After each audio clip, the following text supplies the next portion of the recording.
I don't really like saying what if because when we was kids, or like people be like, if was a fifth, we all be drunk. I used to hate that shit. I I mean, kind of did. I did used to hate that shit, but what if it really matters right now?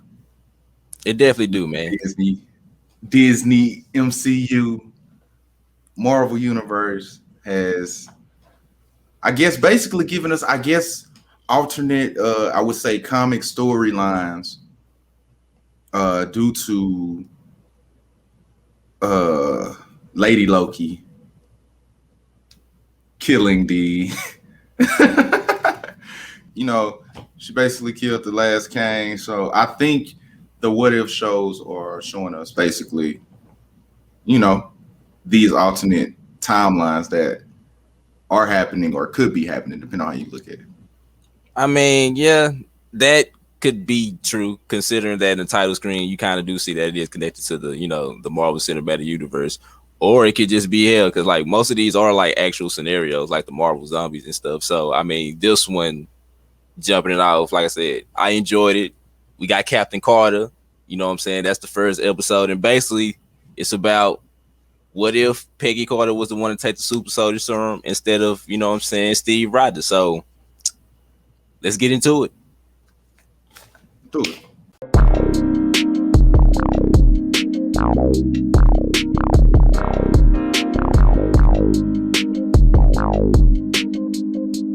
So I guess we could say, what if? I'm fine with it. I think I'm fine with how it's gonna go because at this point we just want to see some shit. We just want to see, we want to see Peggy Carter as Captain America. I didn't know I wanted to see that, but I also didn't read the comic where she, I think Captain Britain or whatever it was. Britain, I didn't. Yeah. I also never read that. It was in Exiles, like Volume 3. She reminded me of She-Hulk, but with an accent, because the way she was fucking shit up. All right, so basically, like I said, the synopsis of this episode, long story short, is instead of Steve Rogers, Peggy Carter was the one to end up taking the super soldier serum. Now, shout out to Jeffrey Wright for even jumping it off as the Watcher, because he was the one that was narrating, you know what I'm saying, in the beginning, as you kind of saw like the different what if scenarios and things like that. So the main thing that was different from the jump was the fact that you remember in the Captain America First Avenger when they was like, hey Peggy, maybe you'll feel safer, you know what I'm saying, up there, and she went. This time she actually like, went, yeah. But this time she was like, nah, I'm good. And that one event kind of changed everything. Like from there. Oh yeah. I think it was kind of funny seeing Tony's dad, fuck Howard. Yeah. It was funny seeing like more, I guess, even though it wasn't real, this is the most Howard Stark personality I guess we've seen since that little bonding between him and Tony, and it was bonding in Endgame. But shout out to Dominic Cooper, who did, you know what I'm saying, come back and do the voice of that as well. Hilarious. Yeah. And I think I enjoyed it. Steve Rogers basically was War Machine. He was Iron. He was the first Iron Man. Do we call it that? Yeah, I mean, basically, you know, because when you look at the armor, it kind of basically look like the same he did in the first Iron Man movie. Like, even before that, though, like, I know, look, I'm an asshole, but I did laugh when he got shot. So basically, the reason why Peggy ended up even like taking the serum was like, you know, Hydra assassin, you know, blew up everything. Steve got shot a couple of times. And then Peggy ended up jumping in there because they was running out of time. And when I say this is basically connected to the first Avenger movie, and when I say like there's a lot of like shot by shot comparisons, I mean even like the transformation scene when like they both open their eyes was similar, you know what I'm saying, things like that. But yeah, I did laugh when Steve got shot. Oh man. And then Bucky never got captured. No, this time it was Steve. Like, you know what I'm saying, who ended up falling. But there is no Winter Soldier though. So this what if takes a lot away from everything that actually happened. If you want to be honest, like it creates a whole new universe. And I'm wondering, are they connecting each episode, or is each episode pretty much like some Family Guy standalone shit? So they did announce that, you know what I'm saying, Captain Carter will be basically the connection to like all the episodes. So this won't be like the last time we see her. She's like gonna be involved, like, you know what I'm saying, for the majority of the season, because they already now she's coming back. So I think if not all of them, like quite a few of them will be connected in some way, shape, or form. And Captain Carter is supposed to appear in the Doctor Strange movie as well. So keep that in mind too. She's actually like, she one of the most no nonsense people. Like, she really on her about her shit. And if she did have powers, this is exactly what she would be. I mean, because like, think about it. My bad. Go ahead. Especially in a world that they felt like that was during that time that they thought women were supposed to be in the kitchen. And that's it. So I did like the little scene. I forgot what, man, it's General Ross. I forgot who the fuck it was. Nah, it was like a new dude. I think it was like Agent Flynn or something like that, because you know they couldn't get Tommy Lee Jones to, you know, do the voice for his character. That's why they offed him so early. Yeah. Cause I mean, like even like kind of going back and comparing, I did like the punching bag scene that was kind of similar to, like, you know, when Steve had his. But also keep in mind too, though, like, this time it was Steve kind of going through physical therapy like Rhodey did, you know what I'm saying, and Iron Man when he ended up getting his legs jacked up. So I did kind of like that little connection as well. But you know what I'm saying, like I said, like you said earlier, shout out to Howard Stark, even though he was kind of a cock blocker, because you know what I'm saying, my boy Steve, shout out to, you know, Skinny Man Steve, still proved that he can still pull, you know what I'm saying, without all the muscles, because, you know, him and Peggy was still basically, you know, all lovey-dovey. I did like the scene because the reason why it did. Now, one thing though, the reason why they was able to create the Iron Man suit so early was because they ended up getting the Tesseract like back then. Because you remember they didn't get it, you know what I'm saying, until later on, but they already had it, and Hal was like, oh, I know exactly what to do with this. So that's how Steve ended up getting, you know what I'm saying, the Iron Man suit so early. And hey, yo, when Steve was in that Hydra Stomper suit and him and Peggy was tag teaming it up, yo, that was whooping ass. Like, real talk. It's kind of wild because now that I think about it, you're right. They did get it later on, because if you just think about the end game, when they went back in time to go get the Tesseract from that time period, it was what, the 70s? Yeah. 70s? So that was a little way later then. Cause this was the 40s, you know what I'm saying? Yeah, so they didn't get the Tesseract till shit. They got Steve out the ice, I feel like. Nah, real talk though. Or after that. Even after that, hell. But yeah, man, like I enjoyed it overall. Now I will Most say people hate the animation. What you got?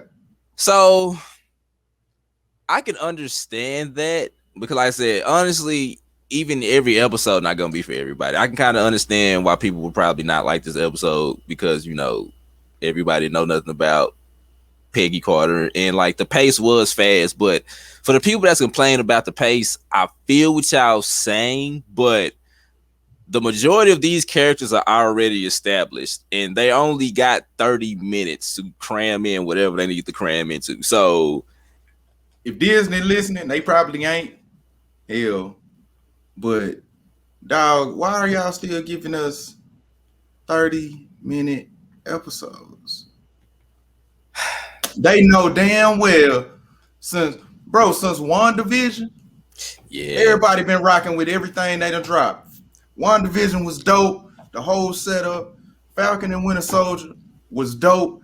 Looked like a movie, action movie every damn week. Then Loki was dope. Probably the most fire, because we know where it's gonna lead to. Right. And they still ain't gave us. Now one of them, we ain't got an hour yet. I mean, that's true. Now I know it's not gonna happen, but me being me, I want the Marvel Zombie episode to at least be about 45 minutes, because I absolutely love that whole. Well, that was one of the best comics. It was. They could do like, what if Deadpool kills the Marvel unit? Man, look, honestly, this is only episode 1, and like I said, I'm already kind of like going to where they could go. So I'm just looking ahead. But as far as this episode goes, shout out to Red Skull. You know what I'm saying? Still being a Red Skull. Pulling out the Hey, good old pistol, bro. Bro, Red Skull, it was one Call of Duty where you get the 357 and that bad boy, I'm talking about, you be within 3 meters, you could smoke like they was like 5 meters or something. You could smoke people one shot, but that's how Red Skull be pulling out that pistol, bro. Yo, no lie. I was lit when he summoned Shumagorat, you know what I'm saying, as the champion of Hydra. But I laughed hard as hell when he got killed. I was not expecting the Red Skull to go out. Bro, I ain't gonna, I didn't. I was like, oh. Right, me too. I was like I was kind of like, oh, like they really smoking him right now? Like, oh no, he really, this is how he gone? No soul? nothing. No universe guarding the soul stone. That's how he go out. Bro, I ain't gonna lie, that shit caught me off guard. I didn't think Red Skull gonna get dipped like that. Me neither. I was definitely stunned though. But yeah, man. Like I said, shout out to Jeffrey Wright as the watcher. Shout out to Haley Atwell, who, yes, I just love her. I didn't know it was the watcher narrating at first. I didn't check out nothing. You know, yeah. So when I think I seen the first What If trailer, but I didn't like put too much like into it, like what was gonna happen, because it was What If. I was like, okay, so they're finna make up a few stories and whatever and shit. But it's looking like they just gonna pull from comics and kind of give us them alternate universes that we so love, you know? Yeah. So, I mean, it did say it was, you know, still associated with Marvel Studios. So like I said, this, like you said, you can still see them like implementing stuff from the movies, you know what I'm saying, as well. So it's an alternate universe like with comics and the actual MCU as well. Because like I said, I mean, if Captain Carter's gonna show up in Doctor Strange too, then obviously this is all leading to something. And like I said, I mean, I can't wait. But one thing though, real quick though, shout out to Josh Keaton, who did the voice for Steve Rogers, who sound a hell of a lot like Chris Evans. If you did not know that wasn't Chris Evans, you definitely would have thought that was him doing the voice. Yeah, they do find, like, that's what's dope about the voice actor sometimes. They do find people who can like mimic the hell out of the original actor or actress, and it's fire. He also did the voice of Peter Parker in Spectacular Spider-Man 2, which is another underrated I remember that Spider-Man cartoon, which got canceled, but that's a different topic. But overall, I mean, the What If series can go pretty far, like as far as what it can do setting up for the next like movie. So we're gonna see, I guess, these next few episodes, man. But right now I'm locked in. Yeah, man. I mean, the whole episode just feels like a short comic book going from one event to the next. You know what I'm saying? Like, I love it personally.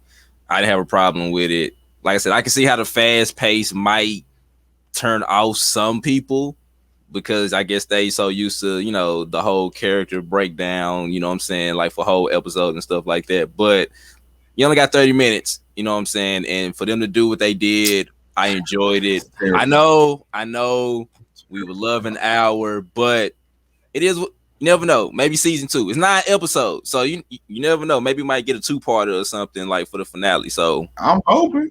I'm hoping something happens. I'm locked in on it because I'm a fan and I do enjoy this kind of shit. Like, I ain't got you won't hear for something like this, you won't hear no complaints out of me. Now, like but they weren't. This is What If, but if Loki and the other shows were bad, I would have voiced that, but they weren't. I'm far from it. And I've seen people who said they didn't like them, so I know damn well they not finna like this shit. Yeah, exactly. But like I said, each episode will be something different. So I mean, it's gonna be something like for everybody. If you just don't like none of them, then you just don't like anything. Like, to be honest with you. No, don't doubt. But I think the What If series is gonna be dope. We're gonna see how far they take us. We'll react to it and review to it. And it's also the what if, like, what if they finally stop bullshitting and call me back and put me in a damn MCU movie? What the fuck, bro? I mean, with all these shows, there's a chance. I mean, you never know. You could be like Thug number 4 in like the Guardians of the Galaxy next game or something like that. You gotta start somewhere, Like, man, fam. I couldn't be Isaiah grandson Nah. on Falcon and Winter Soldier. Like, bro, what's up? Well, like if you would have let that go like earlier when the show was going on, then probably, but it's too late now. Her? Oh, Yeah. fuck him, man. Exactly. Like, can't let me be Mortal Kombat ain't call me to be Baraka or none of that shit, bro. Like, I ain't even got that many damn teeth, but I could have grew a few more. You couldn't even be Cyrex, fam. That's fucked up. But yeah, let us know what y'all think about What If, because Marvel ain't gonna hit me back. So I'm probably have to stop saying What If, because I don't really like it like that.